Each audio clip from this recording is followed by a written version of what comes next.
பைத்தன் install பண்றது ரொம்ப easy.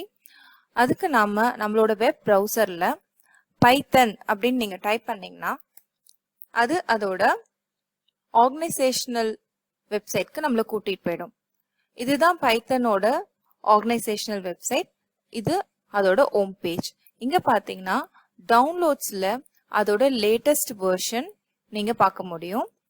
பைத்தன் 3.8.3 இதுதான் வந்து விண்டோஸ்க்கான லேட்டஸ்ட் வெர்ஷன்.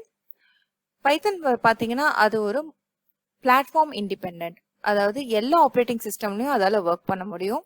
இப்போ மேக் ஆப்ரேட்டிங் சிஸ்டம் வேணும்னா நீங்க அதுல போயிட்டு அதுக்கான ரிலீசஸ், ரீசன்ட் ரிலீசஸ் எதுவோ அதை நீங்க இன்ஸ்டால் பண்ணிக்கலாம்.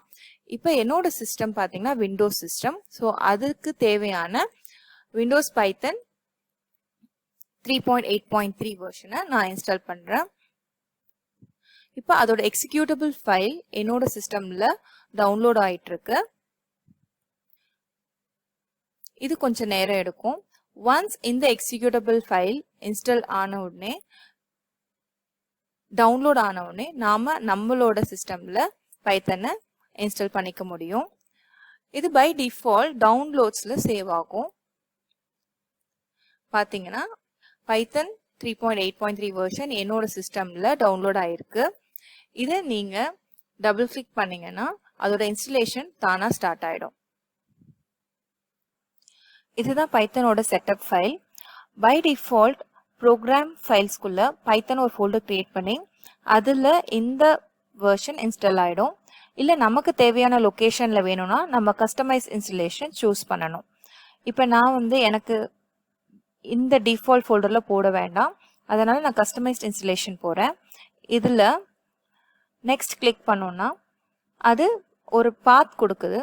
இது டிஃபால்ட்டான பாத். பட் எனக்கு இந்த பாத்ல போட வேண்டாம், ஐ மீன் இந்த லொகேஷன்ல போட வேண்டாம். அதனால நான் சி டிரைவ்ல டைரக்டா பைத்தன் அப்படின்ற ஒரு ஃபோல்டருக்குள்ள நான் போட போறேன். ஸோ அதுக்கு நான் வந்து ஃபர்ஸ்ட் பைத்தன் அப்படின்ற ஒரு ஃபோல்டர் கிரியேட் பண்ணணும். ஸோ சி டிரைவ்ல நியூ ஃபோல்டர் கிரியேட் பண்றேன்.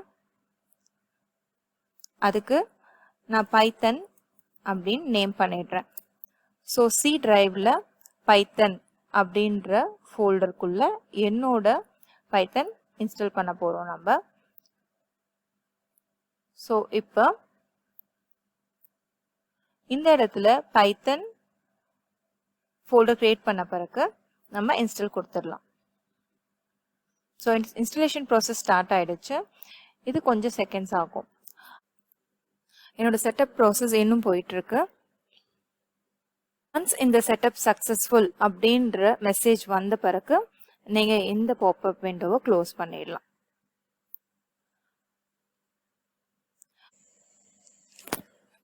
ஸோ ஸ்டார்ட் மெனுவில் IDLE integrated development learning environment இதில் தான் நம்ம ஒர்க் பண்ண போகிறோம். இதை கிளிக் பண்ணிங்கன்னா உங்களோட பைத்தனோட கமாண்ட் ப்ராம்ப்ட் ஓப்பன் ஆகிடும். இதில் தான் நீங்கள் இன்ட்ராக்டிவ் கோடிங்ஸை கொடுக்க போகிறோம். இல்லை இந்த கமாண்ட் ப்ராம்ப்டை நம்ம ஒரு கால்குலேட்டர் மாதிரி யூஸ் பண்ணிக்கலாம். இப்போ ஒரு எக்ஸாம்பிள் உங்களுக்கு காட்டுறேன் பாருங்கள்.